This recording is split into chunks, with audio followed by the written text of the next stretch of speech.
કેમ છો વિદ્યાર્થી મિત્રો? મજામાં ને? આજે આપણે ધોરણ 11 અર્થશાસ્ત્ર પ્રકરણ નંબર 5 આવક અને ખર્ચના વિવિધ ખ્યાલો તેની આપણે આજે ચર્ચા કરવાના છે. તો વિદ્યાર્થી મિત્રો, આપણે 14 તારીખથી 14/10/2024 પ્રથમ પરીક્ષા શરૂ થવાની છે. તો ધ્યાનમાં રાખજો, આપણો અભ્યાસક્રમ કેટલો રહેશે? પહેલી પરીક્ષાનો 1 થી 5 પ્રકરણ, બરોબર? સંપૂર્ણ 1 થી 5 પ્રકરણો આપણા અભ્યાસક્રમમાં રહેશે. યાદ રાખજો, પ્રથમ પરીક્ષા, બરોબર છે, એની અંદર અભ્યાસક્રમ કેટલો રહેશે? અભ્યાસક્રમ રહેશે 1 થી 5 પ્રકરણો, બરોબર? તો આપણે આજે અર્થશાસ્ત્રની અંદર એટલે કે પ્રકરણ નંબર 5 ની અંદર આવક અને ખર્ચના ખ્યાલોની આપણે ચર્ચા કરવાના છીએ. તો આપણે આ પ્રકરણમાંથી કેટલી બાબતો આપણે શીખવાની છે થોડુંક તમે જોઈ લીજો. આપણે ચર્ચા આના કરવાના છીએ. એક તો ખર્ચના ખ્યાલોની આપણે ચર્ચા કરવાના છીએ. ઉત્પાદન ખર્ચનું વર્ગીકરણ જે સૌથી વિશેષ છે તે, આવકના ખ્યાલો અને પૂર્ણ હરીફાઈ બજારમાં જુદી જુદી આવક અને અપૂર્ણ હરીફાઈ બજારમાં જુદી જુદી આવક જે છે એને આપણે સમજવાના છે. તો આપણે આ શોર્ટ એની લખેલું છે. તો આપણે આટલા પોઈન્ટ જે છે આપણે આ પ્રકરણની અંદર કે પ્રકરણ નંબર 5 ની અંદર આપણે ચર્ચા કરવાના છે. તો હવે ખર્ચના ખ્યાલોની આપણે વાત કરવા જવી તો ખર્ચના ખ્યાલો કેટલા છે? 3 છે, બરાબર? એક વાસ્તવિક ખર્ચ, બીજું વૈકલ્પિક ખર્ચ અને ત્રીજું છે નાણાકીય ખર્ચ, બરાબર? તો આપણે આ 3 ખર્ચને જોવાના છે. આમ તો અવાસ્તવિક ખર્ચ, વૈકલ્પિક ખર્ચ અને નાણાકીય ખર્ચ. અત્યારે આપણે વિશેષ નાણાકીય ખર્ચ ઉપર પ્રાધાન્ય આપવી છે, પણ આપણા જુદા જુદા અભ્યાસોની અંદર બધા જ ખર્ચાઓનું ક્યાંક ને ક્યાંક મહત્વ રહેલું છે. તો આપણે આ ખર્ચના ખ્યાલો જે છે તમને એક ગુણની અંદર અથવા 2 ગુણની અંદર પ્રશ્ન પૂછી લે કે ખર્ચના વિવિધ ખ્યાલોના નામ જણાવો અથવા તો વિવિધ ખ્યાલો સમજાવો. એવું અલગ અલગ રીતે પ્રશ્ન તમને પૂછી શકે છે. અથવા તો તમને ખાલી એમ પણ પૂછી શકે કે વાસ્તવિક ખર્ચનો અર્થ આપો, વૈકલ્પિક ખર્ચનો અર્થ આપો અથવા તો નાણાકીય ખર્ચનો અર્થ આપો. એ રીતનો પણ પ્રશ્ન તમને પૂછાઈ શકે છે. તો આપણે ત્રણેયની સ્ટેપ બાય સ્ટેપ વિગતે આપણે સમજૂતી મેળવશું. તો પહેલું જ છે આપણે વાસ્તવિક ખર્ચ. વાસ્તવિક ખર્ચનો ખ્યાલ પ્રશિષ્ટ અર્થશાસ્ત્રીઓએ રજૂ કર્યો છે. પહેલો જ MCQ આપણો બની શકે. એક ગુણની અંદર પણ પ્રશ્ન પૂછાયેલો છે કે વાસ્તવિક ખર્ચનો ખ્યાલ કોણે રજૂ કરેલો છે? તો એ પ્રશિષ્ટ અર્થશાસ્ત્રીઓ રજૂ કરે છે, કોઈ એક વ્યક્તિ નથી, બરોબર?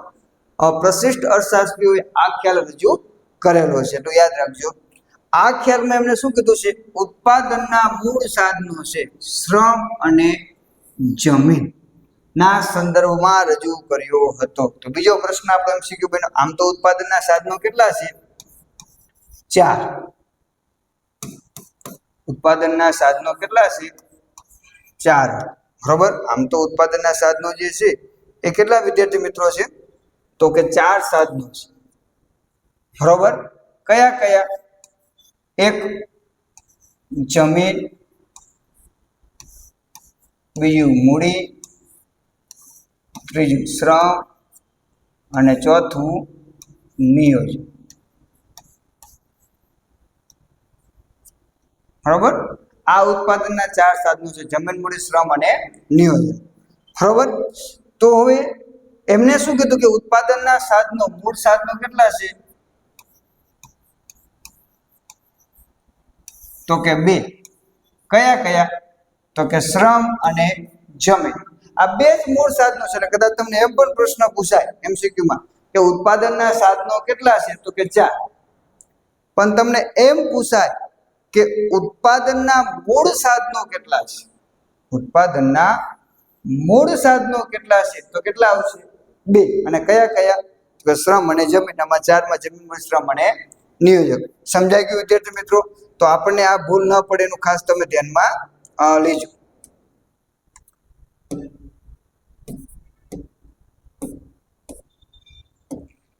આપણે આગળ હવે વાત કરશું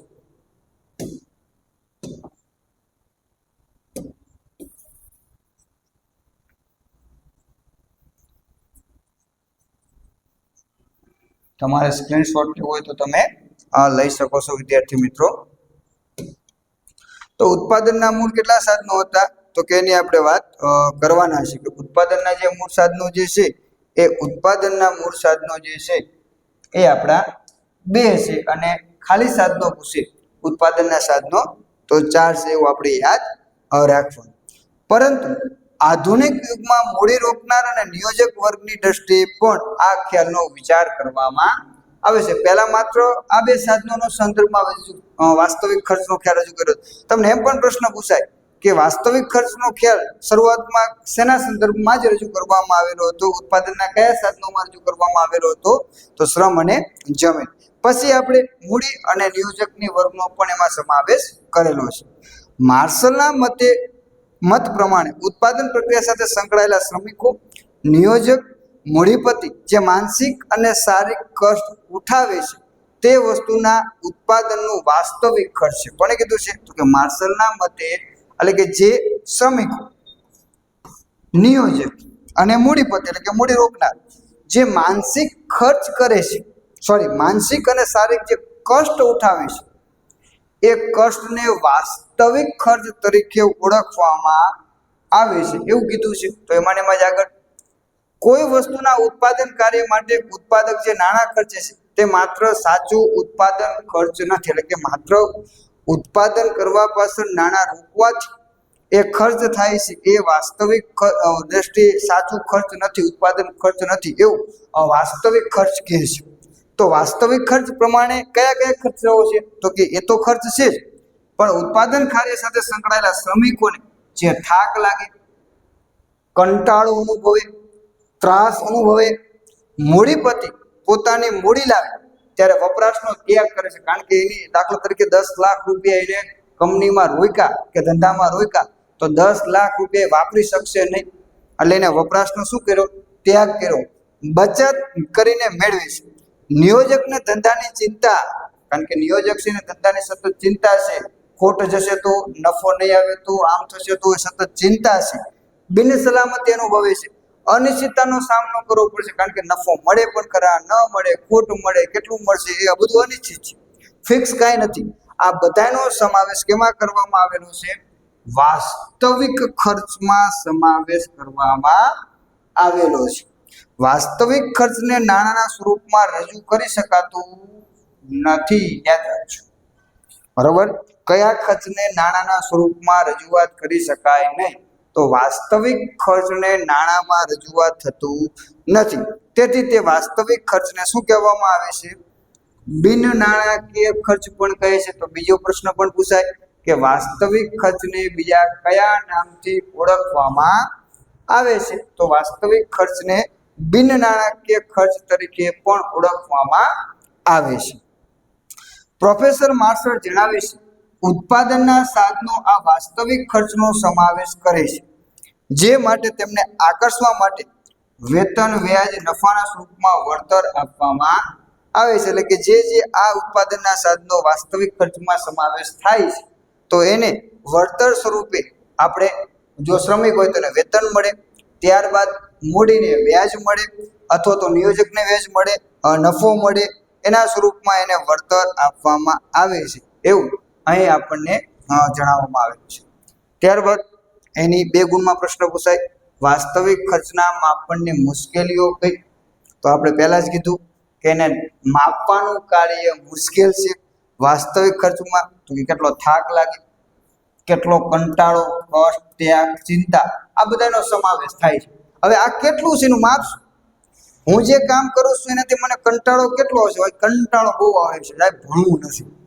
તો આ કંટાળો છે એ કેટલો કંટાળો માપી શકાશે? પપ્પા આપણને કંઈક કામ દેખાડે, થાકી ગયા, મારે નથી કરવું, તો આ થાક જે છે એનું માપ કોઈ ખરું?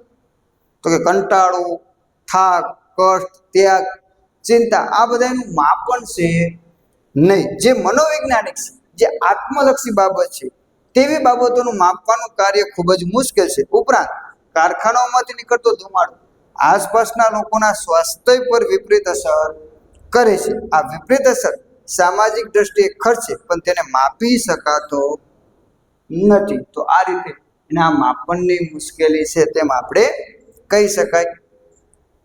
ત્યારબાદ આપણે બીજો ખ્યાલ વૈકલ્પિક ખર્ચ. પહેલો હતો વાસ્તવિક ખર્ચ, હવે આપણે વાત કરવાની છે વૈકલ્પિક ખર્ચ. વૈકલ્પિક ખર્ચનો ખ્યાલ ઓસ્ટ્રેલિયન અર્થશાસ્ત્રીઓ રજૂ કર્યો હતો. ઓસ્ટ્રેલિયન અર્થશાસ્ત્રીએ આ ખ્યાલ રજૂ કરેલો હતો. પહેલો પ્રશિષ્ટ અર્થશાસ્ત્રી રજૂ કર્યો હતો, આ ઓસ્ટ્રેલિયન અર્થશાસ્ત્રીએ રજૂ કરેલો હતો. પરંતુ તેને વ્યવસ્થિત સ્વરૂપમાં કોને રજૂ કર્યો? માર્શલે રજૂ કર્યો હતો. યાદ રાખજો, આમાં બે પ્રશ્ન બન્યા. આ ખ્યાલ આપ્યો કોને? તો કે ઓસ્ટ્રેલિયન અર્થશાસ્ત્રી. પરંતુ એનો વ્યવસ્થિત અભ્યાસ કરી અને એની રજૂઆત કોને કરી? તો કે માર્શલે રજૂઆત કરેલી છે. ઉત્પાદનના સાધનો એક કરતા વધારે વૈકલ્પિક ઉપયોગો ધરાવે છે. ઉત્પાદન, દાખલા તરીકે જમીન, બરોબર? આ એક જમીનનો ટુકડો છે જેની અંદર ખેતી પણ કરી શકાય, હોસ્પિટલ પણ બનાવી શકાય, શાળા પણ બનાવી શકાય, ત્યારબાદ ઘર પણ બનાવી શકાય, ઓફિસ બનાવી શકાય છે ને. અલગ અલગ એક જમીન એટલે કે ઉત્પાદનનું એક સાધન છે, જમીનનો એક ટુકડો છે. આ જમીનના એક ટુકડાની અંદર કેટલી વસ્તુઓનું નિર્માણ કરી શકાય છે, પણ બધું તો થવાનું નથી આપણા જમીનના ટુકડામાં. બાકી તો આખી પૃથ્વીની અંદર જોવા મળે છે, પણ આપણી પાસે જે જમીનનો ટુકડો જે છે એમાં આ બધી વસ્તુ નિર્માણ થાય છે. અથવા તો તમે પસંદ કરો ખેતી, તો એમાં પણ ઓપ્શન ને શું વાવવું? મકાઈ વાવી, જીરું વાવવું, મગફળી વાવી, કપાસ વાવવું, એરંડા વાવવા, આ પણ ઓપ્શન થયો ને. તો એક જ જમીનના ટુકડાની અંદર આપણે શું કરવું? તો એમાં કેટલાય વિકલ્પો છે, બરોબર? હવે આમાંથી એક જ થશે. જો તમે હોસ્પિટલ બનાવો છો તો ખેતીનું કામ રહી જશે, શાળાનું રહી જશે, એક બીજો વિકલ્પો જતા કરવા પડશે. એટલે જ્યારે તમે આ વિકલ્પો ધરાવશે, હકીકત ઉપર આ ખ્યાલ આધારિત છે. આવા વૈકલ્પિક ઉપયોગો ધરાવતા સાધનો એક ઉપયોગમાં વાપરવામાં આવે છે ત્યારે સાથેના ને સાથે અન્ય બીજા વિકલ્પો વાપરી શકાતા નથી. એટલે કે તમે આવ્યા જીરું વાવવાનું પસંદ કરો તો બાકીનું વાવેતર થઈ શકશે નહીં. અહીં તમે શાળા બનાવવાનું નક્કી કરો તો બાકીનો ઓપ્શન થશે ને. તો બીજા વિકલ્પને આપણે શું કરવા પડે છે? જતા કરવા પડે છે. દાખલા તરીકે જો અહીં ઉદાહરણ આપેલું છે, જમીનના એક ટુકડામાં ઘઉં વાવવામાં આવે તો જ તે જ સમયે એ જ ટુકડામાં બીજો કોઈ પાક લઈ શકાતો નથી. એ સમય પછી પાછું એ પાક ઉત્પાદન થઈ જાય, લણણી થઈ જાય કે આપણા ઘરે આવી જાય તો પછી પાછો બીજો જે પ્રમાણે મોસમ છે એ પ્રમાણે પાક વાવી શકાય છે. એ વસ્તુ જુદી છે.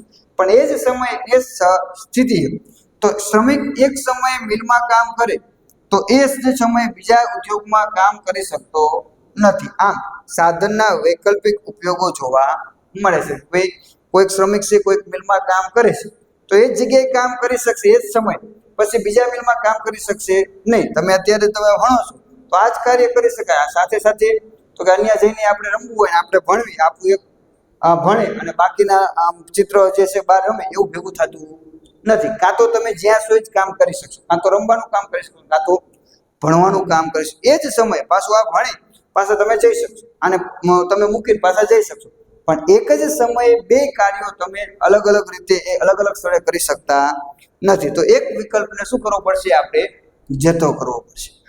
ઉત્પાદનના સાધનોને કોઈ એક કાર્યમાં રોકવામાં આવે તો તે સાધનનો બીજો શ્રેષ્ઠ વિકલ્પ જતો કરવો પડે છે. કે આપણે જે બીજો વિકલ્પ જતો કરવી છે એ શ્રેષ્ઠ વિકલ્પ છે એવું જ માનવામાં આવે છે. આ જે શ્રેષ્ઠ વિકલ્પ જતો કરવામાં આવે તેને જ વૈકલ્પિક ખર્ચ તરીકે ઓળખવામાં આવે છે. વૈકલ્પિક ખર્ચ એટલે શું?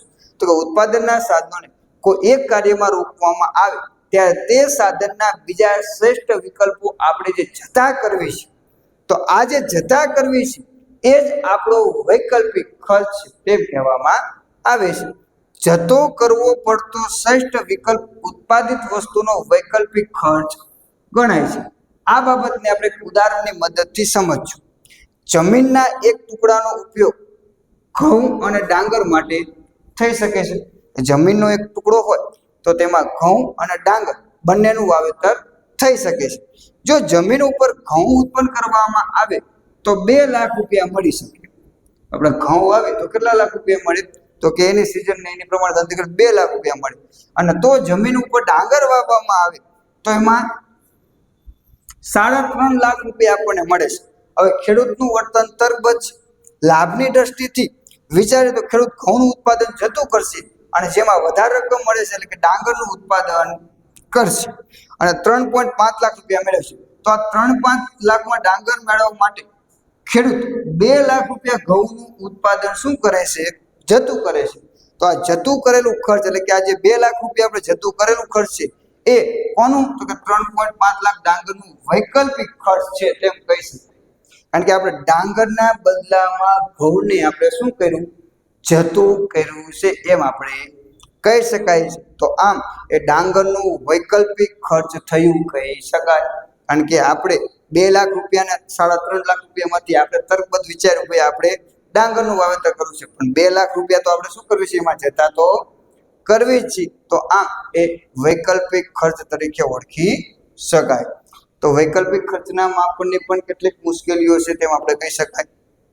એક ઉપયોગી સાધન, જો ઉત્પાદનનું કોઈ સાધન માત્ર એક જ ઉપયોગ ધરાવતું હોય તો તેનું વૈકલ્પિક ખર્ચ નક્કી કરી શકાતું નથી. ભાઈ એક જ ઉપયોગ છે સાધનનો, બીજો કોઈ ઉપયોગ જ નથી, તો પછી એનો વૈકલ્પિક ખર્ચ હોતું નથી. દાખલા તરીકે એવા ઘાસના મેદાનો જ્યાં કંઈ ઉગતું જ નથી, ઘાસ સિવાય બીજું કશું ઉગાડી શકાતું નથી, તો ત્યાં શું જતું કરવાનું? એમ આપણી પડતર જમીન જ્યાં કંઈ વાવાતું જ નથી, તો અહીંયા જતું કરવામાં આવતું નથી. એવું જ બેકારીનો ભોગ બનેલ વ્યક્તિઓની બાબતમાં પણ હોઈ શકે. કારણ કે જેની પાસે કામ જ નથી એ શું કામ જતું કરશે? જે કામ અમે સ્વીકારવાનું છે. તેની પાસે કોઈ કામ જોતું જ નથી, તો તે માટે વૈકલ્પિક ખર્ચ શું ગણવું? નવરો બેઠો છે, બેરોજગાર છે, કોઈ કામ જ નથી, અત્યારે કામ મળે છે, તો એને શું જતું કર્યું? તો કે કશું જતું કર્યું નથી. તો એની દ્રષ્ટિએ આપણે વૈકલ્પિક ખર્ચ ગણી શકાતો નથી. બીજું આગળ વિશિષ્ટ ઉપયોગના સાધનો. તો આમાં પણ વૈકલ્પિક ખર્ચના પ્રશ્નો રહેશે. જ્યારે ઉત્પાદનના સાધનો વિશિષ્ટ પ્રકારના કે સ્પેશિયલ ફેક્ટર હોય ત્યારે આ ખ્યાલ ઉપયોગ બનતો નથી. ત્યારે આવા વિશિષ્ટ ઉપયોગવાળા સાધનનું વળતર તેના વૈકલ્પિક ખર્ચના આધારે નહીં, પરંતુ સાધનની માંગના આધારે નક્કી થાય છે. દાખલા તરીકે કોમ્પ્યુટરમાં વિશિષ્ટ આવડત ધરાવતી વ્યક્તિઓ, અણુશક્તિના જ્ઞાન ધરાવનાર વૈજ્ઞાનિકો વગર, તો એના વૈકલ્પિક ખર્ચને ધ્યાનમાં નથી લેવાતું, બજારની માંગના સ્થિતિના આધારે ધ્યાનમાં લેવામાં આવે છે. તો ત્યાં પણ વિશિષ્ટ સાધનો છે, વિશિષ્ટ શક્તિઓ છે કે વિશિષ્ટ આવડતો છે, તો તેની અંદર પણ વૈકલ્પિક ખર્ચને ધ્યાનમાં લેવામાં આવતું નથી. ત્યારબાદ આપણું છેલ્લો ખર્ચ નાણાકીય ખર્ચ. બરોબર. હવે અત્યારે આપણે જે વિશેષ ઉપયોગ કરવી છે તે નાણાં સાથે સંકળાયેલો ખર્ચ આપણે સરળ રીતે કહી શકાય. આર્થિક વિશ્લેષણ, ઉત્પાદનનો નિર્ણય અને કિંમત નિર્ધારણમાં નાણાકીય ખર્ચનો ખ્યાલ ઉપયોગી બને છે. કારણ કે અત્યારે આપણે નાણાં સાથે સંકળાયેલા છે. કારણ કે વાસ્તવિક ખર્ચ અને વૈકલ્પિક ખર્ચના ખ્યાલો અનેક મર્યાદાઓ ધરાવે છે, તેથી વ્યવહારમાં તેમનો ઉપયોગ વધારે થઈ શકતો નથી. એટલે કે આપણે આજે આર્થિક વિશ્લેષણ હોય, ઉત્પાદનને લગતા કોઈ નિર્ણય લેવાના છે, કિંમત નક્કી કરવાની છે, કિંમત નિર્ધારણ, તો આ બધી બાબતના ખ્યાલની અંદર જ્યારે કોઈ ખર્ચને ધ્યાનમાં લેવામાં આવતું હોય તો એ ખર્ચ છે નાણાકીય ખર્ચ. વાસ્તવિક ખર્ચ અથવા તો વૈકલ્પિક ખર્ચને ધ્યાનમાં લેવામાં આવતું નથી, તેથી વ્યવહારમાં તેનો ઉપયોગ વધારે થઈ શકતો નથી. ઉત્પાદન ખર્ચ નાણાંમાં વ્યક્ત થાય છે. ઉત્પાદન કેમાં વ્યક્ત થાય છે? નાણાંમાં વ્યક્ત થાય છે. કે ભાઈ કેટલું ઉત્પાદન ખર્ચ થયું? તો લાખ, 2 લાખ, 3 લાખ, 4 લાખ, 10 લાખ, 15 લાખ રૂપિયા ઉત્પાદન ખર્ચ થયો એમ કહી શકાય. તો નાણાંમાં વ્યક્ત થાય છે. તેથી પણ નાણાકીય ખર્ચનો ખ્યાલ ઉપયોગી બને છે. મહત્તમ નફાના ઉદ્દેશથી કે વધુ ને વધુ, મહત્તમ એટલે કે વધુ ને વધુ નફાના ઉદ્દેશ રાખતો ઉત્પાદક ઓછો ખર્ચે ઉત્પાદન કરી અને તે વસ્તુના વેચાણમાંથી મળતી આવકને મહત્તમ બનાવવાનો પ્રયાસ કરતો હોય છે. દાખલા તરીકે ઉત્પાદન ખર્ચ 10 રૂપિયા અને વેચાણ કિંમત 15 રૂપિયા, તો નફો કેટલો થયો? તો કે 5 રૂપિયા નફો થયો એમ કહી શકાય આપણે જનરલ. તો આને શું કરવામાં આવે છે? આ ખર્ચને ઘટાડવામાં આવવાનો પ્રયત્ન કરે છે, કરકસર કરે છે, એટલે કે ઉત્પાદન ખર્ચ ઓછો કરે છે. કેમ? તો કે આ જેટલો ઓછો થશે એટલો અહીંયા નફો વધશે. કારણ કે વેચાણ કિંમત તાત્કાલિક વધારી શકાતી નથી, કારણ કે કિંમત વધે તો માંગનો નિયમ આપણે ભણી તો તરત જ એ વસ્તુના વેચાણમાં વિપરીત અસર થાય છે. એટલે એને નફો કમાવા માટે વધુ ને વધુ શું કરશે? તો કે મહત્તમ આવક બનાવવા માટે શું કરશે? ઉત્પાદન ખર્ચ જે છે એને ઓછો કરશે. ઉત્પાદન પ્રક્રિયામાં નાણાં સ્વરૂપમાં જે ખર્ચાઓ થતા હોય તો તો તેને નાણાકીય ખર્ચ કહે છે. ઉત્પાદન પ્રક્રિયામાં નાણાંના સ્વરૂપમાં જે ખર્ચાઓ થતા હોય તો તેને શું કહેવામાં આવે છે? નાણાકીય ખર્ચ કહેવામાં આવે છે. ઉદાહરણ સ્વરૂપે જોઈએ તો પેન બનાવતી ફેક્ટરીને 1000 એકમ પેનનું ઉત્પાદન કરવા માટે નાણાંના સ્વરૂપમાં જે કુલ 50 નો ખર્ચ થતો હોય તો તેને 50,000 રૂપિયા નાણાકીય ખર્ચ કહેવામાં આવે. સીધો જ હિસાબ, બરોબર કે કોઈ પેન બનાવતી ફેક્ટરી છે, 1000 એકમ એટલે કે 1000 પેનનું ઉત્પાદન કરે છે તો એને 50,000 નો ખર્ચ થાય છે, તો એનો મતલબ નાણાકીય ખર્ચ કેટલો થયો? 50,000 રૂપિયાનો નાણાકીય ખર્ચ થયો. તો આમ નાણાંના સ્વરૂપમાં જે ખર્ચાઓ થાય છે તો એને આપણે કહેવામાં આવે છે નાણાકીય. ત્યારબાદ આ અલગ અલગ સોશિયલ મીડિયાની અંદર તમે વિદ્યાર્થી મિત્રો જોડાઈ શકો છો. તમને ફ્રી મટીરિયલ મળતું હોય છે, કારણ કે આની અંદર કોઈ જ રૂપિયા કોઈ ચાર્જ તમારી પાસેથી અમારા મટીરિયલનો લેવામાં આવતો નથી, બરોબર. તદ્દન અમારું એટલે કે મારું જે લેક્ચર જે છે એ તદ્દન તમને ફ્રીમાં જ મળશે, કોઈ જાતનો ચાર્જ લેવામાં આવતો નથી. તો અમારા સોશિયલ મીડિયામાં તમે જોડાઈ શકો છો. તો આજના પીરિયડની અંદર વિદ્યાર્થી મિત્રો આટલું જ. આવતા સમયે આપણે આ જ ચેપ્ટરના પ્રશ્નોને આગળ મળતા રહીશું. અને પ્રથમ પરીક્ષાના અનુસંધાનમાં આપણી પાસે જો આઈએમપી મટીરિયલ તૈયાર કરેલું છે તો ટૂંક સમયની અંદર તમને વિભાગ એ અને વિભાગ 2 ના આઈએમપી પ્રશ્નો મળી રહે, એટલે કે અત્યાર સુધીના પેપરની અંદર વિશેષ પ્રમાણમાં તમને મળે એવા પ્રયત્નો અમે કરી રહ્યા છીએ. એટલે જેથી કરી તમને એ પણ પીરિયડો કે એમસીક્યુ એટલે કે એક ગુણના પ્રશ્નો મળે તો અમારી સાથે સતત તમે જોડાઈ રહો. તો આપણે નેક્સ્ટ પીરિયડ સુધી વિરામ લઈશું, ત્યારે આપણે મળશું. આભાર.